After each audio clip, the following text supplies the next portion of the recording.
நாளைக்கு நானே இல்லைனாலுமே அப்படின்னு காந்தி கண்ணாடி படத்துடைய ஆடியோ லான்ச்ல கண்ணீர் வடிச்சிருக்காரு கேபிஒய் பாலா. என்னன்னு தெரிஞ்சுக்க இந்த வீடியோவை ஃபுல்லா பாருங்க. கேபிஒய் பாலா கதாநாயகன் அறிமுகமாகி இருக்க படம் தான் காந்தி கண்ணாடி. இந்த படம் வரக்கூடிய 5ஆம் தேதி, அதாவது வார வெள்ளிக்கிழமையில வெளியாக இருக்கு. படத்துடைய இயக்குனர் ஷெரீப்.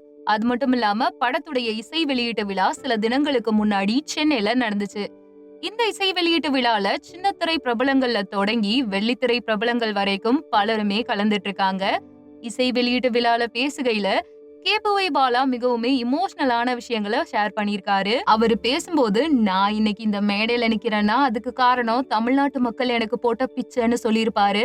இன்னைக்கு ராகவா லாரன்ஸ் சார் வர வேண்டி இருந்துச்சு, ஆனா காஞ்சனா படத்துடைய ஷூட்ல அவர் இருக்காரு. அது மட்டும் இல்லாம அவருக்கு ஆக்சிடென்ட்டும் ஆகியிருக்கு, அதனாலதான் வரல. ஆனா நிகழ்ச்சி ஆரம்பிச்சதுல இருந்து இப்ப வரைக்குமே அவர் போன் பண்ணி கேட்டுக்கிட்டே தான் இருக்காரு.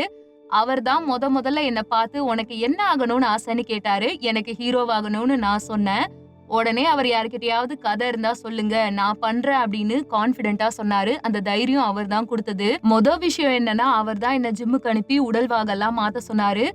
அவர் இங்க இல்லைன்னா நானும் என் வாழ்க்கையில ஏதோ ஒரு மூலையில தான் இருந்திருப்பேன். அது மட்டும் இல்லாம எனக்கு இந்த வாய்ப்பை கொடுத்த தயாரிப்பாளருக்கு நன்றி. அவங்க என்ன வச்சு படம் தயாரிக்கிறாங்கன்ற தகவல் வெளியானதுமே பலர் அவங்க கிட்ட ஏன் இந்த பையனை வச்சு படம் எடுக்கிறீங்க அப்படின்னு சொல்லியிருக்காங்க. அதுக்கு அவர்னா, எனக்கு இந்த பணம் திரும்ப வருதோ இல்லையோ, இந்த பணம் பாலாவுக்கு போகும்போது அந்த பணத்தை அந்த பையன் நல்ல காரியங்களுக்கெல்லாம் யூஸ் பண்ணுவேன்னு சொல்லியிருக்காரு. இந்த நன்றியை நான் என்னைக்குமே மறக்க மாட்டேன்னு பாலா பதிவு பண்ணியிருக்காரு. அது மட்டும் இல்லாம இந்த நிகழ்ச்சிக்கு பணமே வாங்காம எனக்கு ஹோஸ்ட் பண்ணி கொடுத்த மணிமேகலை அக்காவுக்கு நன்றி. இந்த படத்துல ஒர்க் பண்ண எல்லா டெக்னீஷியன்ஸ்க்கும் நன்றின்னு சொல்லியிருக்காங்க. படம் வரக்கூடிய 5ஆம் தேதி ரிலீஸ் ஆக போகுது.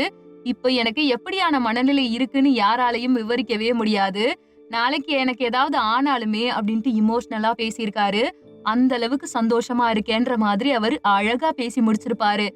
ஆனா நான் ஸ்விக்கி ஓட்டினாலும் அந்த பணத்தை மக்களுக்கு தான் செலவு செய்வேன். காரைக்கால்ல பெட்ரோல் பங்க்ல வேலை பார்த்தா கூட அந்த பணத்தை நான் மக்களுக்கு தான் செலவு பண்ணுவேன்ட்டு தைரியமா சொல்லியிருப்பாரு.